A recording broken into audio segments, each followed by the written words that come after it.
This video lecture is on the first song to Robert Schumann's Dichterliebe, which in English means a poet's love. You can find this piece in your textbook.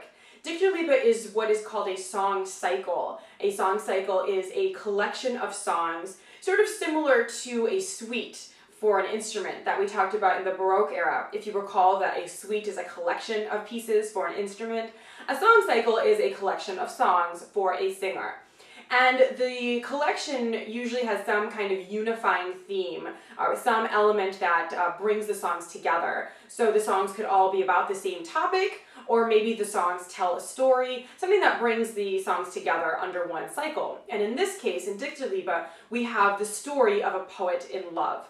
Dichtum is German for poet, and Liebe is German for love. So we have a poet's love, and this song cycle is of 16 songs that tell the story of this poet. The one in your textbook is the first song in the cycle. Now you can tell that with the German title that Robert Schumann was German. Song cycles were extremely popular in Germany in the 19th century, and this is an example of that tradition. This is one of the most famous song cycles of all time.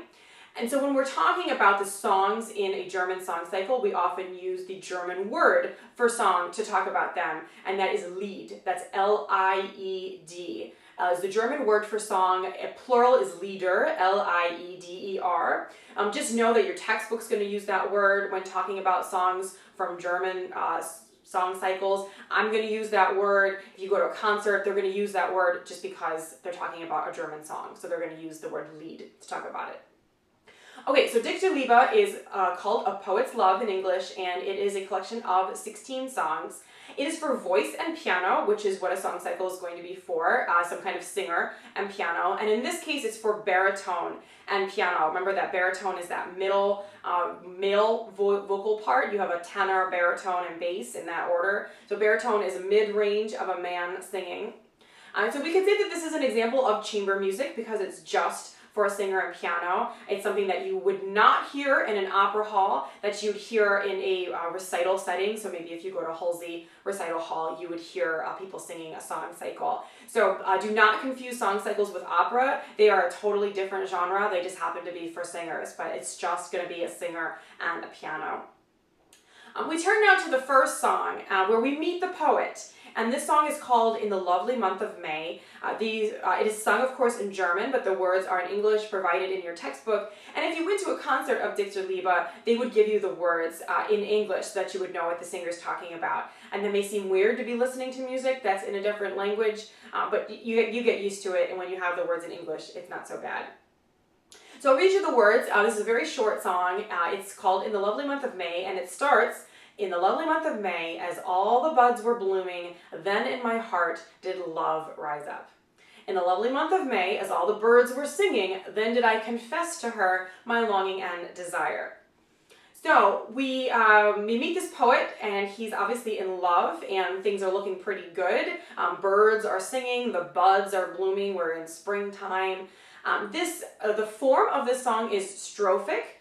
Do you remember what strophic means? It's from the first 2 weeks of our course. Strophic is a short form where you have the same music but different words to it. It's a fancy way of saying a song with verses in it. So think about Christmas carols, think about church hymns, these things that have some music that repeat over and over again with different verses. That's what strophic means. And this has 2 verses in it, so we would say the form of this is A prime.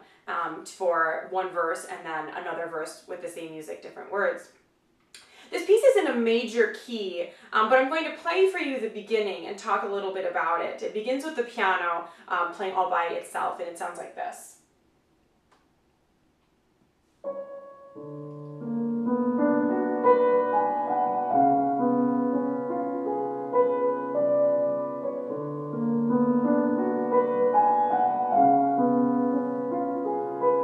Singer comes in.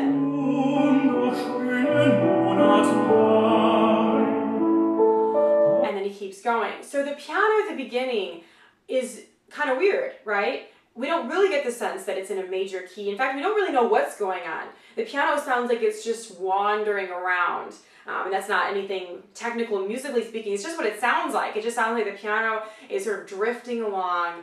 And that fits with the music. This is sort of an example of word painting, that this singer is reminiscing about the lovely month of May and the birds and the blooms budding. And so the piano sounds like it's daydreaming at the beginning. It sounds like we don't really know what key we're in. We're not sure what the tonic is. Remember, the tonic is the first note of our scale. We don't really know what's going on. It's only when the singer comes in that we get a sense of where home base is, where that tonic is, that we're in a major key.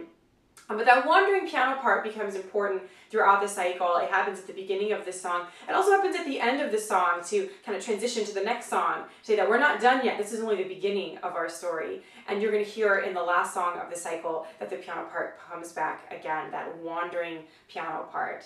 So take a moment to listen to and hopefully enjoy the first song to Schumann's Dichterliebe.